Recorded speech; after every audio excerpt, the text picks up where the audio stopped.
La tarea que me encomendaron fue hablar de microangiopatías trombóticas. Estos son mis conflictos de intereses, pero pues todas mis diapositivas y la opinión que yo genere en esta revisión, pues todo lo he desarrollado yo. Digamos que Sanofi también ofrece un curso de microangiopatías trombóticas por si alguien está interesado. Digamos que ahí está el QR. Bueno, las microangiopatías trombóticas, a mí me gusta abordarla desde el tema de la aproximación diagnóstica. ¿Por qué es importante? Fíjense ustedes que la microangiopatía trombótica es un constructo. Cuando los médicos decimos que es un constructo, por supuesto tenemos elementos imaginarios donde no tenemos un biomarcador o elementos a la cabecera que nos permita con certeza saber si tiene o no esa enfermedad, como por ejemplo el lupus eritematoso sistémico. Luego, un poco la microangiopatía trombótica es esto. Y a lo largo del tiempo, a mi manera de ver las cosas, pienso que la medicina ha cambiado y donde un médico no tiene, digamos, no es dueño de una enfermedad, sino la microangiopatía trombótica a lo largo del tiempo, probablemente hay médicos que tienen un rol fundamental. Por ejemplo, en la urgencia o en la unidad de cuidado intensivo, un internista o un emergenciólogo pues va a tener un elemento fundamental en la aproximación de la microangiopatía trombótica y probablemente el hematólogo más adelante y en conjunto en la unidad de cuidado intensivo el nefrólogo. Luego, el problema de la microangiopatía trombótica es la aproximación diagnóstica. Para esto les traigo este paper de Chantel de Critical Care, donde fíjense ustedes que la trombocitopenia, todos hemos visto trombocitopenia en la unidad de cuidado intensivo, pero fíjense ustedes que la microangiopatía trombótica es un diagnóstico diferencial que tenemos que tener en cuenta. Y fíjense ustedes que la trombocitopenia es sumamente importante, fíjense en este paper donde tenemos que las plaquetas van en dirección del estado clínico del paciente y una vez se elevan también el estado clínico debería mejorar. Y fíjense ustedes que la mortalidad en función de la trombocitopenia y la profundidad de la trombocitopenia está aumentada. Luego la trombocitopenia como elemento discriminativo de sobrevida puede ser una ayuda o una herramienta a la cabecera del paciente en la unidad de cuidado intensivo. Por supuesto, la microangiopatía trombótica hace parte de las emergencias hematológicas, como ustedes ven acá, luego cobra una gran importancia y esto es un poco la agenda que vamos a tener: el diagnóstico, el entendimiento, identificar la enfermedad, la estratificación, establecer el alto riesgo en función de la disfunción orgánica, sobre todo cardíaca neurológica, objetivos terapéuticos, un poco de cablacisumab y qué es eso de la terapia triple. Entonces, ¿qué son las microangiopatías trombóticas? Es un conjunto de enfermedades cuya característica fundamental es hallazgos de anemia hemolítica microangiopática. ¿Y qué es una anemia hemolítica microangiopática? Se caracteriza por los esquistocitos propios de una anemia hemolítica de un carácter mecánico, donde tenemos elementos de hemólisis, aumento de la lactato deshidrogenasa y bilirrubinas indirectas, una disminución de la aptoglobina como elemento diferencial de una hemólisis intravascular y un aumento en los reticulocitos en función de una regeneración medular. Y adicional a esto tenemos trombocitopenia, la cual es no autoinmune con una isquemia en órgano. Esa isquemia en órgano es cualquier órgano, cualquier isquemia. Luego las microangiopatías trombóticas se dividen en primarias o secundarias y vamos a tocar el tema de las microangiopatías trombóticas primarias, puntualmente la PTT, no así el síndrome urémico atípico o síndrome urémico hemolítico derivado del complemento. Esos son los temas que vamos a tratar. Y por supuesto las MAT secundarias, como ustedes ven en esta diapositiva, que son multicausales y el elemento terapéutico va en función de la causa.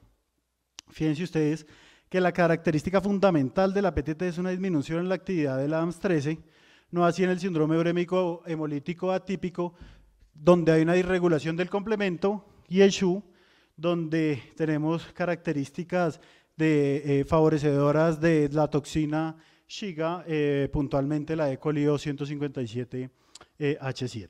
Y fíjense ustedes que, como ustedes ven en esta diapositiva, no es muy prevalente, pero lo importante es que tengamos un elemento diferencial, de diagnóstico diferencial, en las unidades de cuidado intensivo.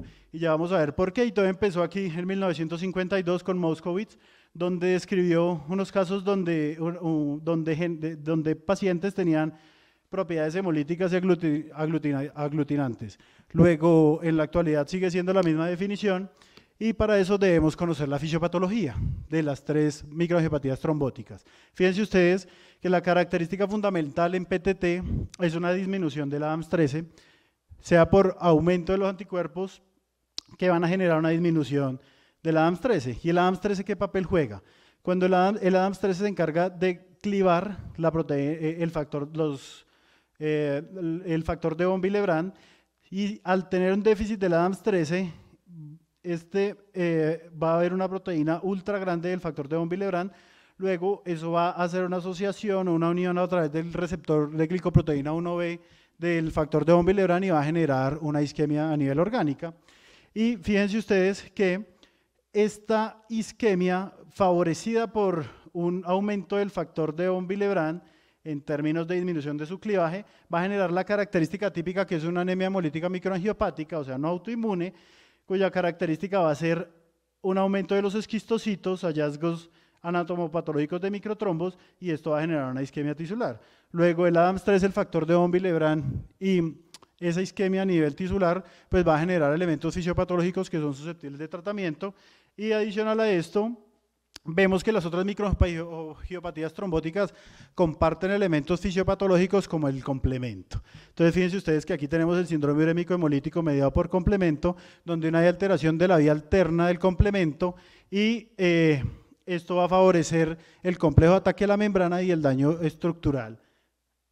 Asimismo, el síndrome urémico hemolítico típico, asociado a la toxina Shiga, también, si bien comparte elementos de disfunción orgánica favorecidos por la toxina Shiga y por alteraciones a nivel ribosomales que van a generar las características de microangiopatía trombótica, también es importante establecer que tienen características propias del complemento, también de la vía alterna. Fíjense ustedes que la toxina Shiga puede asociarse a alteración de la vía alterna del complemento, favoreciendo aumento del complejo del ataque a la membrana, favoreciendo la isquemia tisular, el aumento del factor de von Willebrand y la microtrombosis vascular. Luego, las tres comparten un elemento fisiopatológico, el cual es el complemento, la vía alterna, donde finalmente la alteración de la convertasa C3 va a favorecer la unión del C3b con C3 y va a favorecer la función del complejo del ataque a la membrana, luego va a generar un daño celular.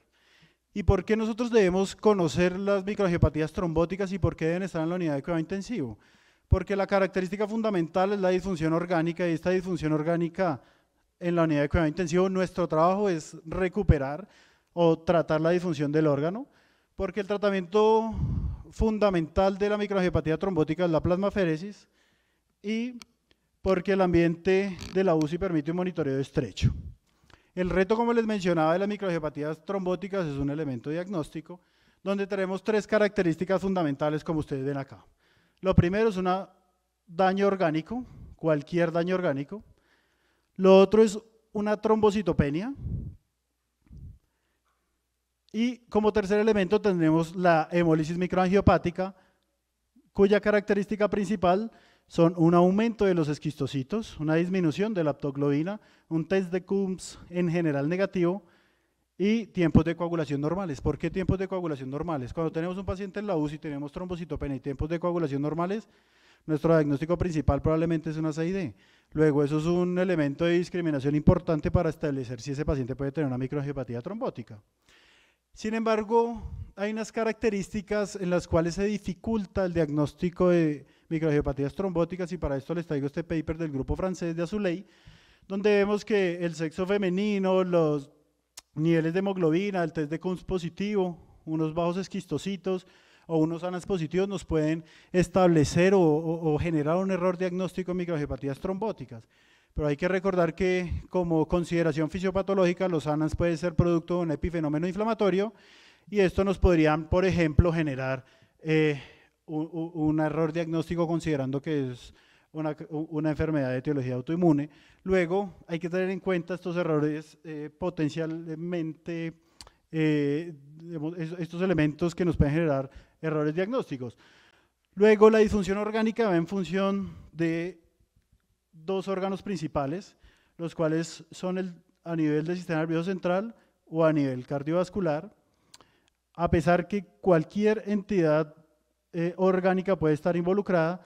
Los dos que nos van a generar elementos pronósticos son el sistema nervioso central y a nivel cardiovascular. Entonces, fíjense ustedes que hay que tener en cuenta que, por ejemplo, un test de Kunz positivo puede ser positivo, positivo cuando tienen infección por estreptococo al generar neuraminidasa, y al realizar todo este esquema y establecer que no hay otras causas de microangiopatía trombótica, el biomarcador para establecer si tenemos púrpura trombocitopénica trombótica es el ADAMS13. Luego, si está disminuido, el diagnóstico de PTT se hace.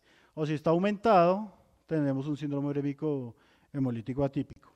Sin embargo, tener el ADAMS13 a la cabecera del paciente es sumamente difícil y diferenciarlo clínicamente es mucho más complicado, y para esto les traigo este paper de Critical Care, donde vemos que cerca de 236 pacientes con microangiopatías trombóticas fueron evaluados y analizaron qué características clínicas compartían, y fíjense ustedes que lo más característico, si bien el síndrome urémico hemolítico típico tiene más hallazgos clínicos gastrointestinales, diarrea, lo llamativo es que hay sobreposición de estos hallazgos clínicos. Luego, diferenciarlo clínicamente es sumamente difícil, y el biomarcador por excelencia es el ADAMS13, y en general las guías nos dicen que debería ser tomado antes de la plasmaféresis.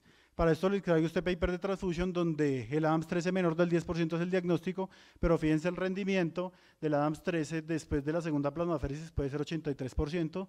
Luego es importante iniciar la plasmaféresis de manera temprana por consideraciones de mortalidad, como ustedes van a ver más adelante.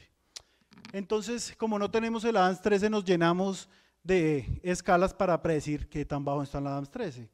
Las dos más utilizadas probablemente son el del grupo francés, el score de Copo, que lo ven aquí arriba, y el que tiene mejor rendimiento diagnóstico, que es el Plasmig Score. El Plasmig Score, el cual publicado en el 2017 por la revista Lancet. Ven ustedes cómo ayuda a discriminar cuánto tiene disminución, cuánta probabilidad tiene disminución el ADAMS13. Como vemos aquí, un paper cerca de 350 pacientes donde tiene estos elementos: plaquetas, variables de hemólisis, que no tenga cáncer activo, no historia de trasplante de órgano sólido, volumen corpuscular medio menor de 90 y NR menor de 1,5, creatinina menor de 2, nos confiere un punto.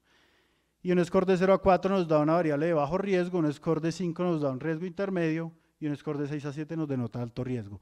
Sin embargo, en los pacientes mayores de 60 años el diagnóstico se hace un poco más difícil, y el Plasmid Score podría tener mayor validez en estos pacientes, y aún así discriminar qué pacientes pueden tener mayor o menor sobrevida en función del riesgo de tener disminución del ADAMS13. Sin embargo, esos pacientes adultos mayores tienen un menor rendimiento. Fíjense ustedes en este paper de transfusión del 2021, donde establecieron los scores del Plasmig y el score francés, el score de Copo, sus sensibilidades y especificidades, su rendimiento para establecer si tenía un ADAMS13 bajo, y fíjense ustedes que en los menores de 60 años tenía menor rendimiento diagnóstico. Luego, este grupo coreano establece, adicionando la LDH, establece que tiene un mejor rendimiento diagnóstico, sobre todo en este subgrupo de pacientes. Luego la LDH como subrogado en un contexto clínico adecuado como característica diagnóstica de la microangiopatía trombótica cobraría gran importancia. Y dentro de los elementos clínicos tenemos la disfunción cerebral y la disfunción cardiovascular, discriminando qué pacientes tienen mayor o menor riesgo. Fíjense ustedes este paper tan interesante de Critical Care, donde establece los hallazgos de lesión cerebral en pacientes con PTT. Y fíjense ustedes que incluso hay cualquier hallazgo en términos de síntomas del sistema nervioso central, y fíjense que los dividen por clúster. El clúster número 1 tiene características de cefalea, el clúster número 2 tiene características de alteración del sensorio, el clúster de vértigo, el clúster número 3 tiene características de la alteración de la conciencia, y eso confiere que cualquier elemento sintomático del sistema nervioso central nos va a configurar un daño en un órgano. Y esto cobra gran importancia porque incluso en función de la sintomatología se asocia con diferentes cambios de mortalidad en función de los síntomas, de acuerdo a estos subfenotipos establecidos en este paper de Critical Care.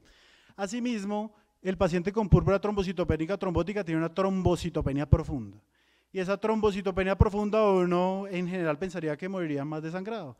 Sin embargo, ¿de qué se muere un paciente con púrpura trombocitopénica trombótica? Fíjense ustedes que si bien el involucramiento cardíaco en función de una isquemia coronaria es lo principal, la mayoría mueren de trombosis, como ustedes ven en este paper. Luego, la púrpura trombocitopénica trombótica es una enfermedad predominantemente trombótica. Podría ser un poco contraintuitivo de acuerdo al nivel de plaquetas que tienen. Y asimismo ese involucramiento, ese compromiso cardíaco va a tener implicaciones pronósticas de discriminación en los pacientes de alto riesgo. Y asimismo, fíjense ustedes en este paper tan interesante de Journal of Thrombosis, donde la elevación de troponinas confiere un mayor riesgo de mortalidad para los pacientes que tienen púrpura trombocitopénica trombótica. Asimismo, como vemos en este paper de Intensive Care, donde discriminan los pacientes en función del compromiso cardíaco, en función de la elevación de troponinas, cambios electrocardiográficos, dolor torácico, shock cardiogénico, paro cardíaco, fíjense que el recuento plaquetario de los pacientes que tienen compromiso cardíaco es mucho mayor. Luego, esa enfermedad es mucho más severa en los pacientes que tienen compromiso del sistema nervioso central y los que tienen compromiso a nivel cardíaco. Y asimismo, el compromiso del sistema nervioso central, la edad y el compromiso cardíaco nos predicen no tener una respuesta en pacientes con púrpura trombocitopénica trombótica, como vemos en este paper de Intensive Care, donde fíjense que los pacientes con compromiso del sistema nervioso central, recuento plaquetario, signos cardíacos de su presentación y adultos mayores nos confieren que ese paciente con PTT va a tener poca probabilidad de respuesta. Ahora bien, dentro de las estrategias del tratamiento tenemos muchas, pero digamos, ¿cuáles serían los elementos fisiopatológicos que nos ayudarían para establecer esa estrategia de tratamiento? Entonces, fíjense ustedes que la PTT, los objetivos terapéuticos, digamos, ¿para qué pondríamos Caplacizumab? Caplacizumab sería inhibir la unión del receptor de glicoproteína 1B con el factor de von Willebrand y así inhibir esa agregación plaquetaria. Luego, lo más sensato es que el Caplacizumab nos vaya a generar sangrado. Vamos a ver en la evidencia qué tan frecuente y qué tan severo es. También tendríamos la plasmaféresis como estrategia terapéutica, retirando los anticuerpos y reponiendo el ADAMTS13. Luego, por supuesto, la plasmaféresis debe ser con plasma. Y tenemos elementos de inmunomodulación como los esteroides y el rituximab. Entonces vamos a hacer un recuento acerca de las estrategias terapéuticas en púrpura trombocitopénica trombótica, pero antes de esto quiero que vean este esquema para establecer cuál sería la ruta de tratamiento. Fíjense en esta guía de Intensive Care, donde lo primero es que tenemos el contexto clínico, una anemia miolítica microangiopática, una trombocitopenia, en general no autoinmune, y una disfunción orgánica, cualquiera que sea la disfunción orgánica. Y fíjense que el manejo es iniciar plasmaféresis esteroide, ya vamos a ver por qué, antes de confirmar el diagnóstico. Y después de eso, desarrollamos la estrategia diagnóstica con la actividad del ADAMTS13 y evaluamos la severidad en función del compromiso orgánico, teniendo una representación importante el compromiso neurológico y cardíaco. Y fíjense ustedes que es sumamente importante porque para mí este es el paper más importante en la historia del cuidado intensivo por encima del Lars Network, donde el 8 de agosto de 1991 el Canadian Apheresis Trial utilizó plasmaféresis versus plasma en pacientes que tenían púrpura trombocitopénica trombótica y cambió la historia natural de esta enfermedad. Y todo esto fue iniciado entre las 6 a las 8 primeras horas. Luego es sumamente importante a la cabecera del paciente sospecharlo y tratarlo. Fíjense los cambios en la sobrevida. Ese mismo 8 de agosto de 1991 el grupo de Johns Hopkins publicó su experiencia en términos de utilización de plasmaféresis y fíjense que los cambios de mortalidad cambió la sobrevida de los pacientes con púrpura trombocitopénica trombótica de mortalidad del 90% a cambios en la sobrevida a 90%. Ninguna otra estrategia terapéutica ha hecho esto a nivel mundial, y al menos en la unidad de cuidado intensivo. Fíjense que todo fue empezado dentro de 6 a 8 horas. Es sumamente complicado tener una ADAMTS13 así. Luego, el papel de los esteroides, ¿cuál sería? Por supuesto, disminuir la producción de anticuerpos. Para eso les traje este paper donde utilizan, paper del 2010, donde utilizan la dosis habitual convencional de metilprednisolona versus pulsos. Un paper pequeño de 60 pacientes, por supuesto ustedes entienden que no es una enfermedad muy prevalente, luego los estudios pues no tienen un gran número de pacientes, pero fíjense que lo principal es que los pulsos de esteroides daban más resolución de la falla orgánica. Entonces, ¿cómo los usamos? Fíjense, esta es la recomendación, no me voy a tener mucho aquí, pero en general es 1 miligramo por kilo por 21 días, o en los pacientes de alto riesgo podría considerarse los pulsos de esteroides. Y aquí hacemos un paréntesis donde los ensayos clínicos en cuidado intensivo han cambiado su orientación. Entonces, fíjense ustedes que tenemos aquí los fenotipos, todos lo metemos en una misma bolsa, el distrés respiratorio, en la sepsis. Sin embargo, comparten características clínicas, pero sabemos que su tratamiento puede cambiar en función de su causa. Y tenemos elementos genéticos en función de las variabilidades interindividuales de los pacientes, y al ser expuestos a fenómenos ambientales nos va a generar los endotipos, que son mecanismos fisiopatológicos con expresión fenotípica, y estos endotipos, si tienen una representación en un biomarcador con causalidad, es un fenotipo intermedio. Vemos que el grupo de Caroline Calfi y de Matai en distrés respiratorio nos ha llevado, en función de los endotipos y de los biomarcadores o fenotipos intermedios, los rasgos tratables, y así poder intentar establecer mejores terapias en función de estos hallazgos clínicos fenotípicos. Y por supuesto podríamos entender el factor de von Willebrand como un fenotipo intermedio, asimismo el ADAMTS13. Entonces fíjense ustedes que el ADAMTS13, al clivar el factor de von Willebrand de manera fisiológica, evita que ese monómero ultra grande del factor de von Willebrand se une al receptor de glicoproteína B de las plaquetas y pues genere la coagulación. Luego, al no tener ese ADAMTS13, por supuesto vamos a generar mayor agregabilidad plaquetaria. Entonces es de suma importancia la utilización o esa inhibición de la unión plaquetaria con el factor de von Willebrand. Y esto es lo que hace el caplacizumab, inhibiendo esa unión del receptor A1 con el factor de von Willebrand. Y fíjense ustedes que les traigo los dos papers más importantes publicados en la revista al menos de mayor factor impacto en medicina, que es el New England Journal. Y fíjense ustedes que la fase 2 de este paper, el Titan, se asoció a un grupo, le dieron caplacizumab, ahora todo fue placebo, pues, adicional a las terapias como plasmaféresis y los corticoides, y fíjense ustedes que la recuperación plaquetaria era mucho más rápida en el grupo de caplacizumab. Asimismo, menos exacerbaciones en el grupo de caplacizumab, y si bien confería un mayor riesgo de sangrado, en general era bajo desenlaces o sangrado leve. Y fíjense ustedes que todo eso lo hemos representado en los resultados de este paper fase 2. Luego salió el Hércules, que fue el estudio fase 3 del caplacizumab, y fíjense que fueron los mismos resultados en términos de recuperación plaquetaria y desenlaces compuestos de muerte, recurrencia o eventos trombóticos menor en el grupo de caplacizumab. Y asimismo ellos tenían más rápido respuesta al intercambio plasmático. Luego, es importante establecer que los pacientes con caplacizumab tenían menos recurrencias y los que tenían mayores recurrencias tenían un ADAMTS13 menor del 10%. Luego, tendría gran importancia el uso de corticoides o rituximab. Y fíjense que los sangrados, en general, lo que fue estadísticamente significativo fueron los sangrados leves, sangrado gingival o la epistaxis. Sin embargo, si bien en general no me gustaba hablar mucho del tema de costos, pues surgieron propuestas por el costo del caplacizumab. Sin embargo, si hay una terapia que puede disminuir la probabilidad de desenlace al menos compuesto, de mortalidad, de eventos trombóticos, de recurrencias, pues uno pensaría que debería usarla.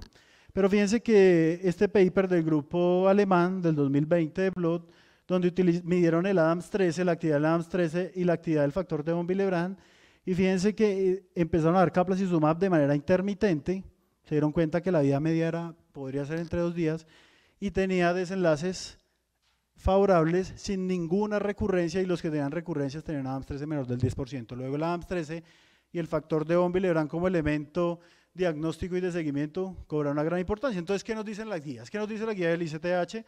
Que hay que considerar el caplacizumab antes de recibir los resultados del ADAMTS13 en los pacientes que tienen probabilidad alta. El rituximab, si ven, como ustedes ven en este paper, un paper pequeño, donde en general el rituximab favorecía la disminución de recurrencias.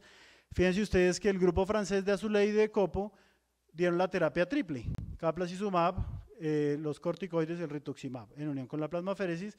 Y fíjense ustedes los desenlaces en términos de recuperación con el régimen triple a favor del caplacizumab, rituximab y plasmaféresis, incluso con desenlaces favorables, tanto primarios como secundarios, en compuesto de muerte y refractariedad, como ustedes ven aquí en estos resultados.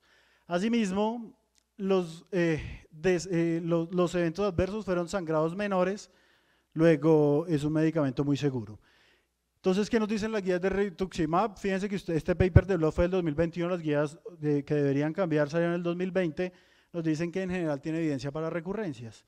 Y fíjense este algoritmo donde nos dicen que los que tienen probabilidad alta en función del plásmico, el score de Copo, deberíamos empezar plasmaféresis y esteroides, y si tenemos la posibilidad de medir ADAMTS13, hay que iniciarlo antes del diagnóstico. ¿Por qué? Porque el tiempo también es sumamente importante. Los pacientes que se les pone caplacizumab antes dentro de las 6 o primeras 8 horas, tienen mejor respuesta y menos recurrencias. Ahora bien, si el ADAMTS13 sale alto, pues la pregunta sería, pues entonces, digamos, ¿para qué pues teníamos unos valores predictivos y no se cumplieron? Pero recuerden que el diagnóstico diferencial más importante de una microangiopatía trombótica es el síndrome urémico hemolítico atípico mediado por complemento. Luego hay otras estrategias terapéuticas bajo el mismo enfoque clínico, es decir, si el ADAMTS13 nos sale bajo, nos confirma la PTT, pero si el ADAMTS13 nos sale alto, nos confirma que tenemos síndrome urémico hemolítico atípico y ese paciente requiere unas estrategias terapéuticas importantes, también en función de los hallazgos fisiopatológicos, como la inhibición del factor del complemento 5, que podría utilizarse en síndrome urémico hemolítico atípico o incluso en hemoglobinuria paroxística nocturna. Y asimismo en los que tienen probabilidad intermedia, en general sí no lo recomiendan, pero bajo la misma consideración diagnóstica. Luego probablemente este paper de Intensive Care nos resume todos los elementos diagnósticos terapéuticos que debemos tener a la cabecera del paciente y no olvidar que la trombocitopenia es una causa de PTT y que todos vemos trombocitopenias en la unidad de cuidado intensivo y es fundamental, dado teniendo en cuenta las altas tasas de mortalidad si no tiene tratamiento, la PTT para establecer una adecuada aproximación terapéutica. Luego, recuerden que nosotros tratamos enfermedades, pacientes y no enfermedades, como dijo Moskowitz, y un poco es esto la PTT, donde los elementos clínicos y de alta sospecha son sumamente importantes y que se nos pase podría aumentar la mortalidad de manera significativa. Muchas gracias por su atención.